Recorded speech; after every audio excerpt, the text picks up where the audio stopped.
स्वागत आप सभी का आपके अपने चैनल यू लर्न क्लासेस में।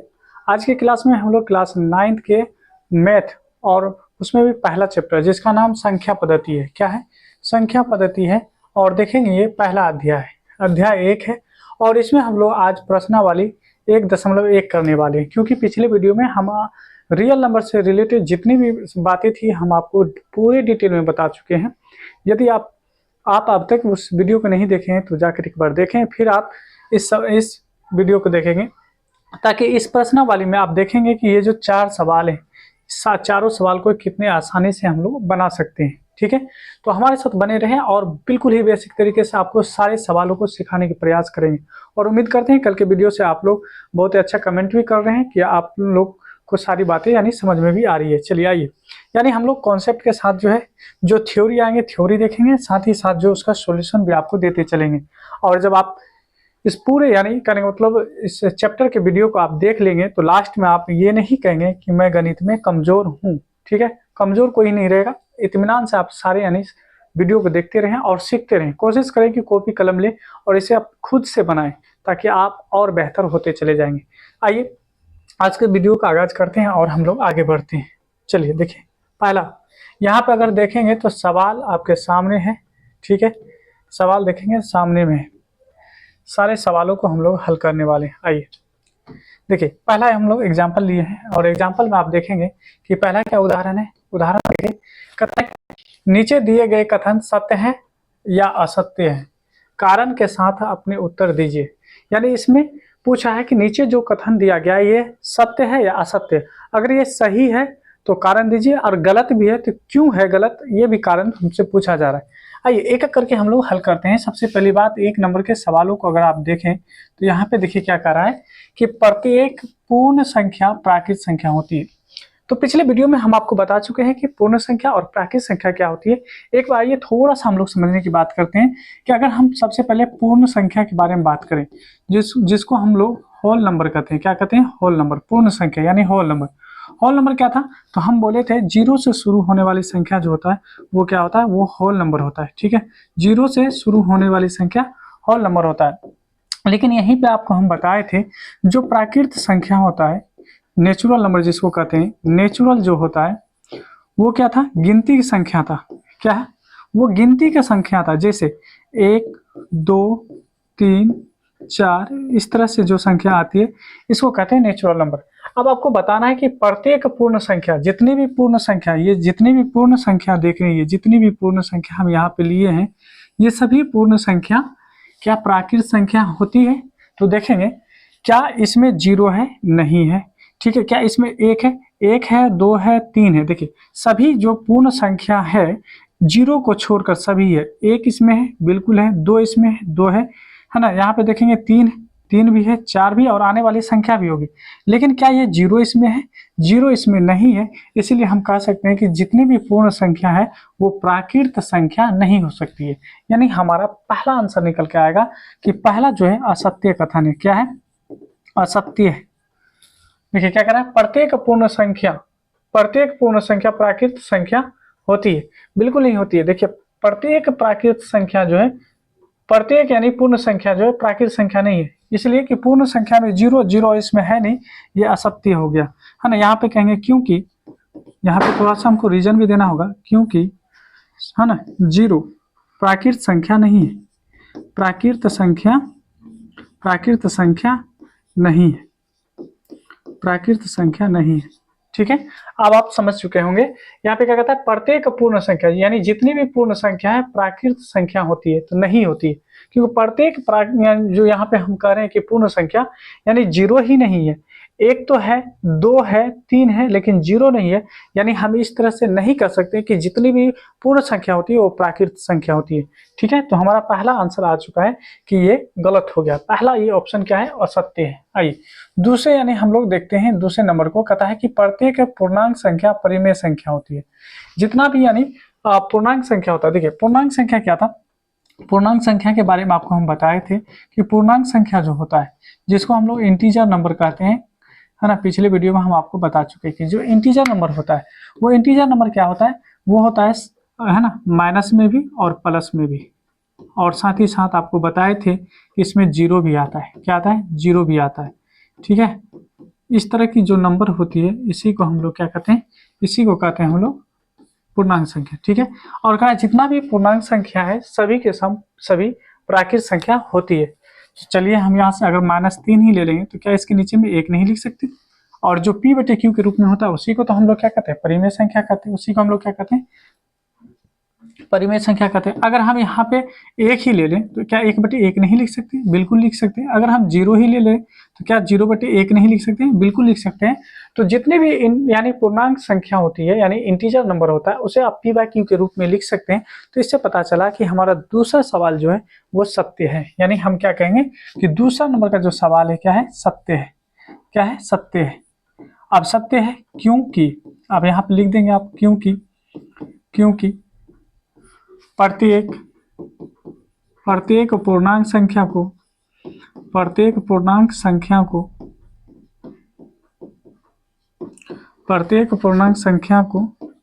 p बाय q के रूप में लिख सकते हैं।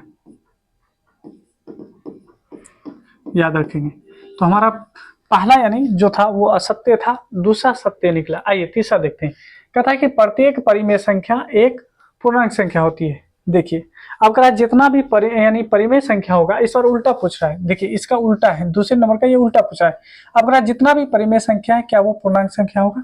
तो आइए, पूर्णांक संख्या क्या होता है? जो कि है ना ऋणात्मक है ना और शून्य और धनात्मक दोनों होता है। और परिमेय संख्या क्या होता है? जिसे p बाय q के रूप में लिख सकते हैं। अब आप ही बताइए, अगर हम यहाँ पे 3 नंबर के बारे में हम बात करें, यहाँ पे अगर हम 3 नंबर के बारे में बात कर रहे हैं तो अब थोड़ा सा ध्यान देंगे। क्या ये बात सही हो सकता है कि अगर यहाँ पे हम कह दिए 3/2, 3/2 क्या है? ये आपका परिमेय संख्या। क्या 3/2 कहीं इसमें आपको दिखाई दे रहा है? क्या ये पूर्णांक संख्या है? तो बिल्कुल नहीं है। जो परिमेय संख्या होता है वो पूर्णांक संख्या नहीं हो सकता है। क्यों? क्योंकि जो परिमेय संख्या होता है p बाय q के रूप में होता है। अगर इसको हम डिवाइड भी करेंगे तो देखिए ये दशमलव में आ जाएगा, यानी 1 दशमलव, है ना, यहाँ पे 1 दशमलव कितना आ जाएगा? 5 आ जाएगा। ठीक है, आप बताइए 1.5 जो है क्या ये पूर्णांक संख्या? नहीं है, ये पूर्णांक संख्या नहीं है। तो हम कह सकते हैं 3 नंबर का जो हमारा दिया गया सवाल है वो क्या है? असत्य है। क्या है? असत्य है। अब असत्य है क्योंकि, हाँ, क्योंकि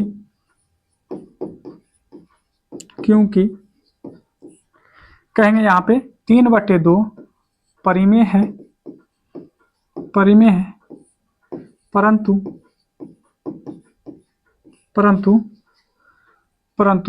पूर्णांक नहीं। ये पूर्णांक नहीं, याद रखेंगे। तो इस तरह से हम लोग क्या किए, देखिए यानी तीनों सवाल को आसानी से हम लोग हल कर चुके हैं। आप लोग भी इसी तरीके से ये सवाल को आप हल कर सकते हैं। आइए बढ़ते हैं अगले सवाल पे। ठीक है, अब देखिए अगला है उदाहरण नंबर। अगर हम देखें तो ये उदाहरण नंबर मेरा क्या है? 2 है। कहता है कि 1 और 2 के बीच 5, देखिए यहाँ पे क्या कर रहा है? 5 परिमेय संख्या ज्ञात करें। कल ही हम बताए थे, यानी पिछले वीडियो में हम आपको बताए थे कि 2 परिमेय संख्याओं के बीच अनंत परिमेय संख्या निकाली जा सकती है। इसीलिए यहाँ पे कह रहा है कि आपको 5 परिमेय संख्या निकालने के लिए, साथ ही साथ कह रहा है कि इस प्रश्न को हम कम से कम 2 यानी विधियों से हल कर सकते हैं। तो आइए हम एक एक विधि का इस्तेमाल करेंगे और चीज़ों को सीखना, है ना, सीखना चाहेंगे। आइए पहला देखिए, अगर हम पहला विधि लें, यहाँ पे अगर हम पहला विधि लगा रहे हैं, पहला विधि तो ध्यान देंगे, बहुत ही आसान यानी विधि हम आपको बता रहे हैं। ये आपका पहला विधि है। ठीक है, पहला विधि क्या है?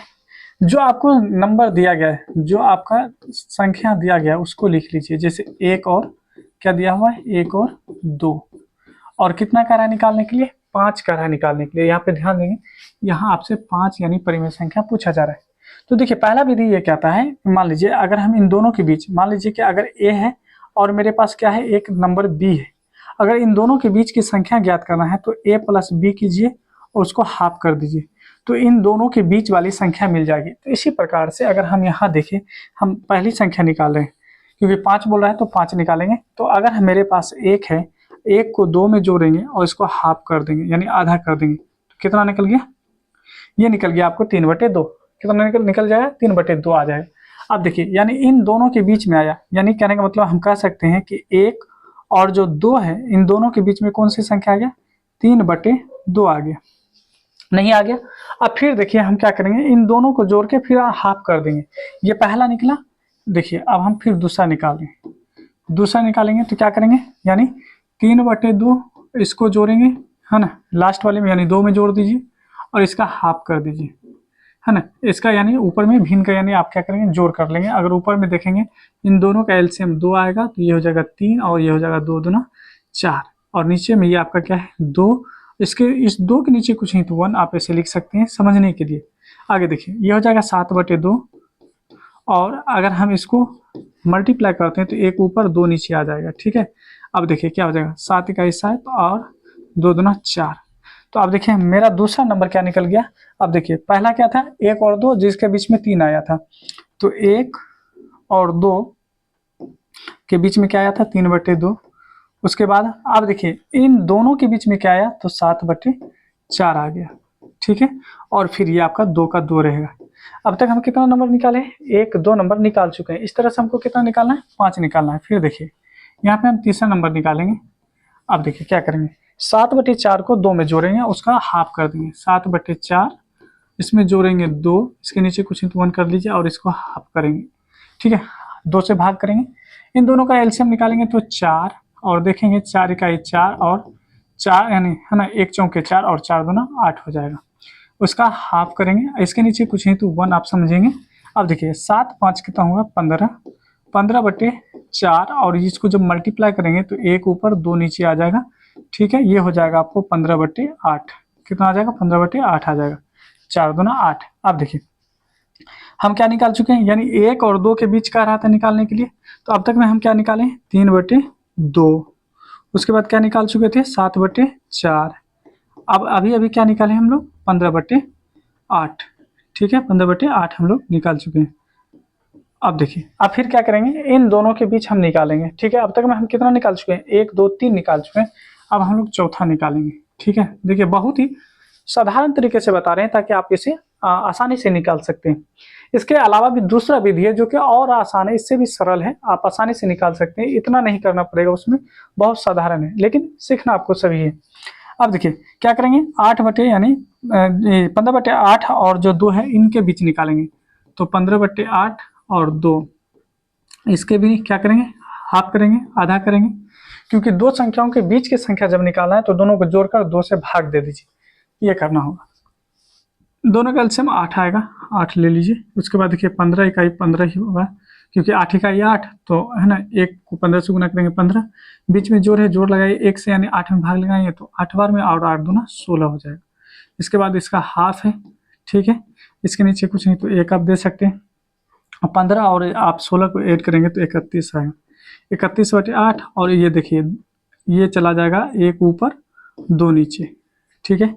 ये हो जाएगा 31 कितना 16, ठीक है। 31 कितना आ जाएगा 16 आ जाएगा। अब देखिए अब मेरे पास क्या आ गया, 1 3/2 7/4, ठीक है, 15/8, अब आ जाएगा 31/16 और ये फिर आपका क्या है 2 है।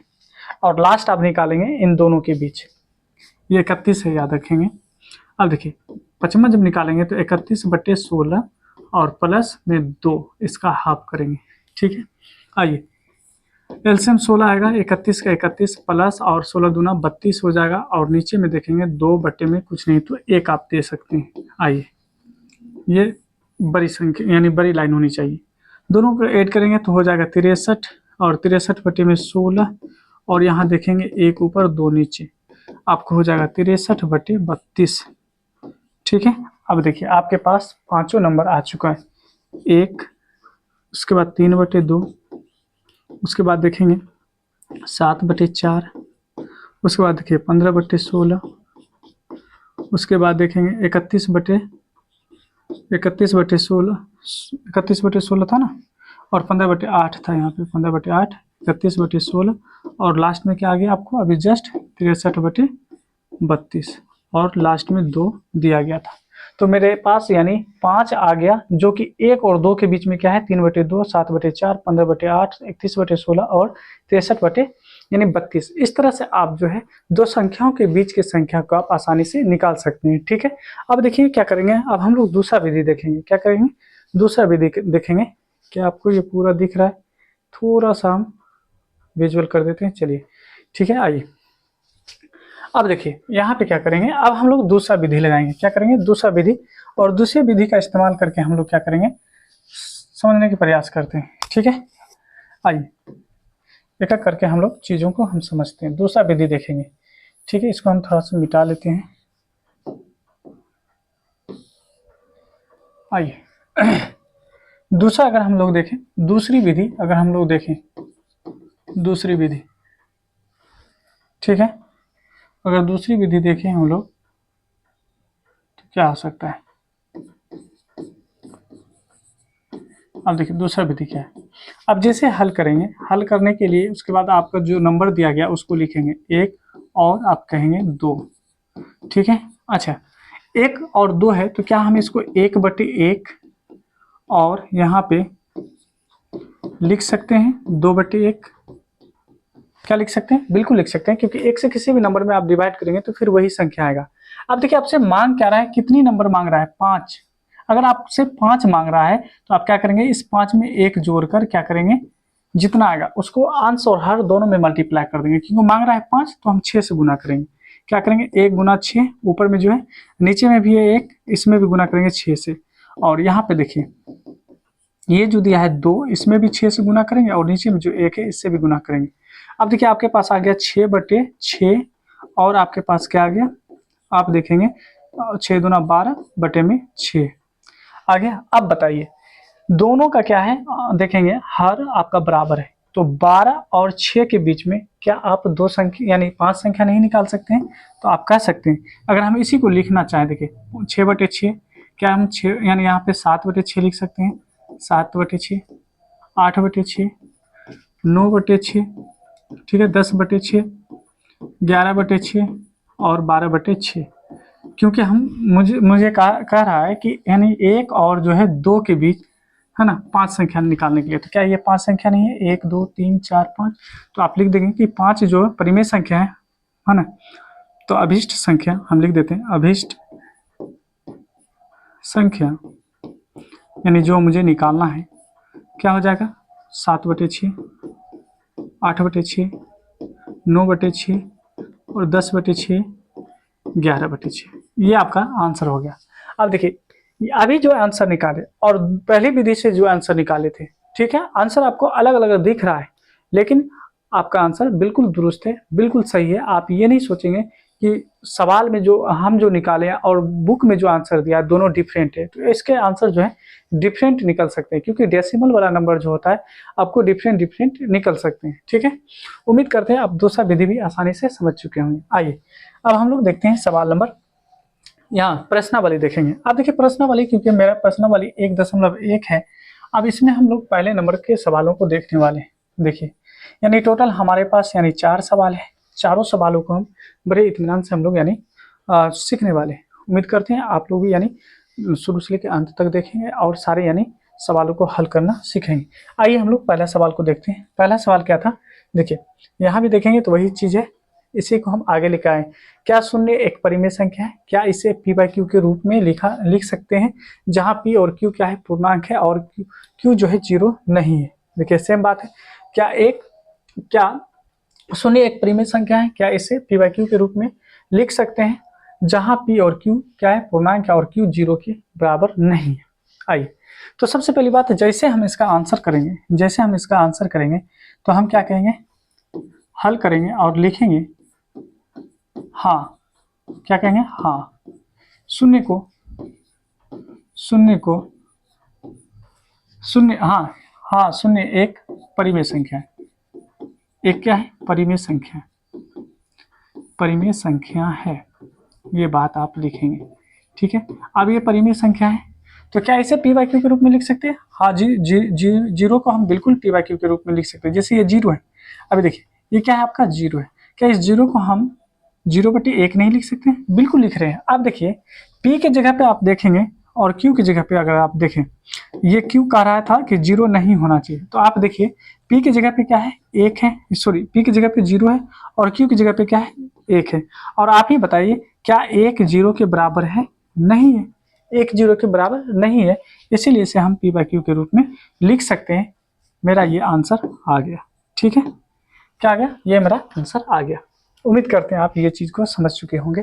ठीक है, बहुत ही आसान था, बस ये हाँ या ना का आंसर था। ठीक है, और जो थोड़ा सा कॉन्सेप्ट ये था कि क्यू को हम 0 नहीं लिख सकते हैं, तो देखिए क्या क्या 1 0 के बराबर है? 1 कभी भी 0 के बराबर नहीं है, इसीलिए हम इसे लिख सकते हैं। आइए अगला सवाल यानी सवाल नंबर 2। अब देखिए आपके सामने दो यानी विधि निकालने का यानी हम बता चुके हैं। पहला विधि दूसरा विधि हम बता चुके हैं।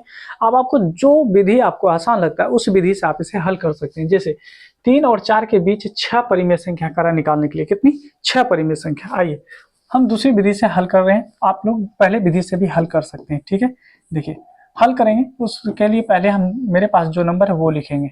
ठीक है, 3 और 4। अब देखिए कितना कर रहा है, तो कर रहा है 6 निकालने के लिए। 6 निकालने के लिए कर रहा है, तो सबसे पहली बात तो क्या करेंगे 3 बटे में 1 लिखेंगे और हम यहाँ पे लिखेंगे 4 बटे में 1। ठीक है, अब यहाँ पे क्योंकि कर रहा है कि 6 परिमेय निकालने के लिए, तो 6 में 1 जोड़ेंगे तो कितना हो जाएगा, 6 में 1 जोड़ेंगे तो कितना आ जाएगा 7 हो जाएगा। अब हम 7 से क्या करेंगे, नीचे ऊपर हम गुना करेंगे, 7 से ऊपर वाले में भी गुना करेंगे और 7 से नीचे वाले में भी गुना करेंगे।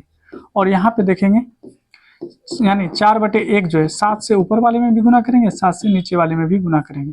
अब देखिए 7 दिया कितना हो जाएगा 21 और 7 21 7। और यहाँ पे देखेंगे तो क्या हो जाएगा 7 चौकी 28 और यहाँ पे 7 21 7। आप देख पा रहे होंगे कि हम इस तरह से इसको लिख पा रहे हैं। ठीक है, अब देखिए इन दोनों के बीच क्या अब मेरे पास 6 परिमेय संख्या नहीं आ सकता है? तो देखिए 21 के बाद क्या आएगा, 21 के बाद अगर देखें तो यहाँ कहेंगे 22 बटे 7।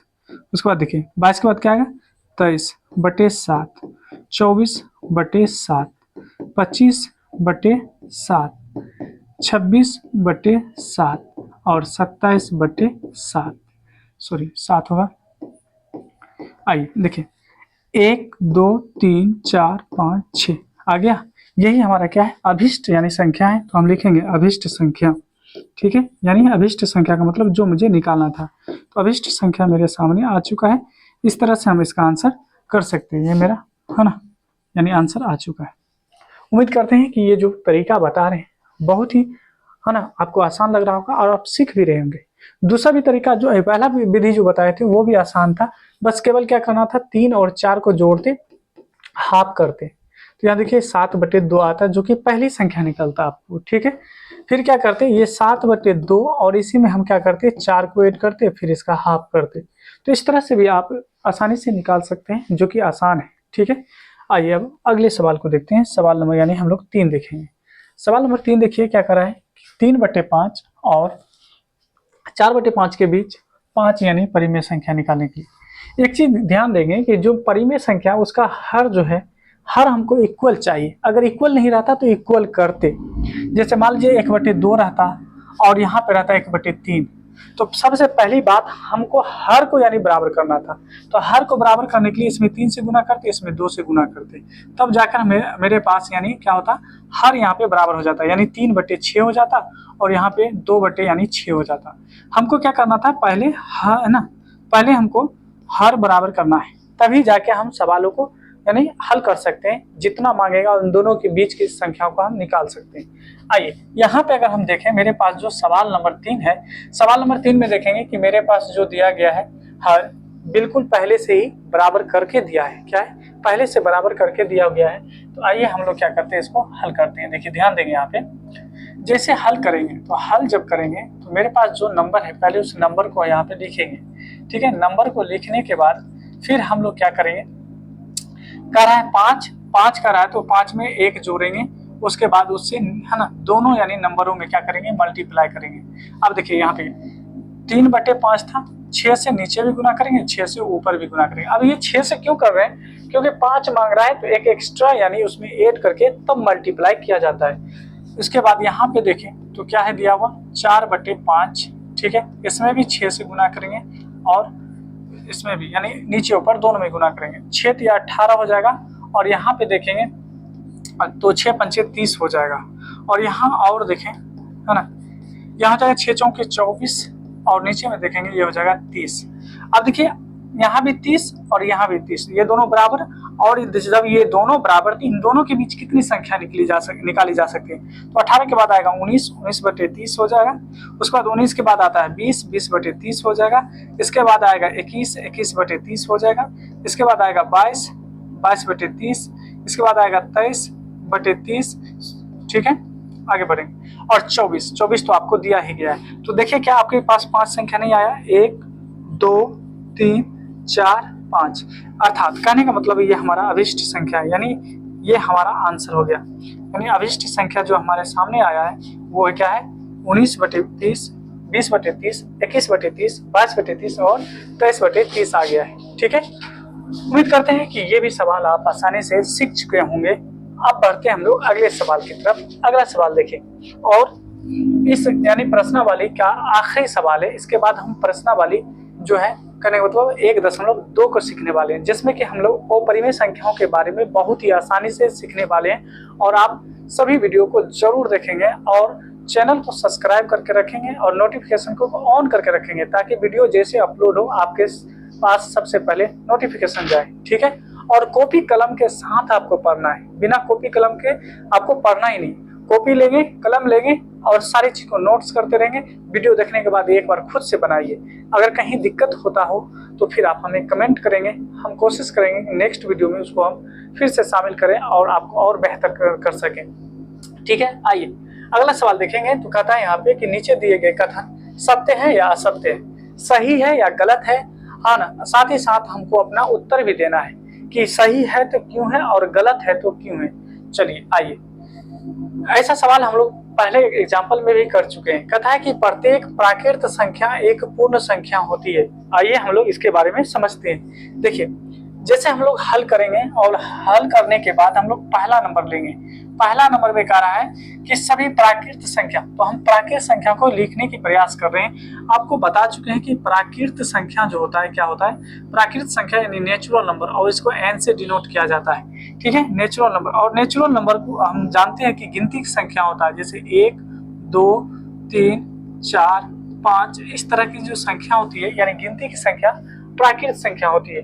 दूसरा अगर देखें हम लोग तो दूसरा कहा था यहाँ पे, क्या कहा था, यानी इसी का यानी इसी में देखिए क्या था? पूर्ण संख्या। तो पूर्ण संख्या क्या होता है उसको भी देख लेते हैं। पूर्ण संख्या जिसको हम लोग होल नंबर करते हैं, W से इसको डिनोट करते हैं।